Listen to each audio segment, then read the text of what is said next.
o'zidagi kelib chiqqan kasallik aynan shu aytayotgan dardi bilan bog'liqmikan deb eshitib o'tiraman. Qanaqadir yengillik bilan chiqib ketishadi oldimdan. Ayol kishi tuqqisi keladi, lekin erlar tomonidan abortga undashi. Bilasizmi, menga kelgan bemorlar soatlab o'tiradi. Ba'zi bir holatda bo'ladi, menda qabul zapis bilan bo'ladi-da.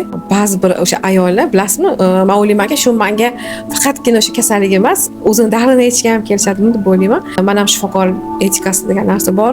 Pasiyent hech qachon og'zini urib bo'ldi, sani vaqting tugadi, yo menga qiziqmas deb aytolmayman. Ozgina qisman bo'lsa ham eshitishga harakat qilaman. Balkim o'sha o'zidagi kelib chiqqan kasallik aynan shu aytayotgan dardi bilan bog'liqmikan deb eshitib o'tiraman. Men bo'ladi-ku shunaqa vaziyatda, uyda ozgina tushunmovchiliklar, kelishmovchiligi, buni oqibatida ozgina homilada demak o'zgarishlar yoki o'zini bir qanaqadir bir kasalliklari, gormonal o'zgarishlari shu oqibatidan keyin shuning uchun eshitaman. Ularning dardi juda ham ko'p, har xil bo'ladi. O'sha etikaga binoan, конечно, men ularning dardini bu yoqqa chiqib dasturxon qila olmayman. Bir narsaga xursand bo'laman. Ayollar mana shu aytib o'tirgandan keyin qanaqadir yengillik bilan chiqib ketishadi oldimdan. To'g'ri, maslahat berishga balkim bera olmasman, balkim ba'zi bir joylarda beraman. Yengillik tortishadi, ular menga aytolganidan shu narsani.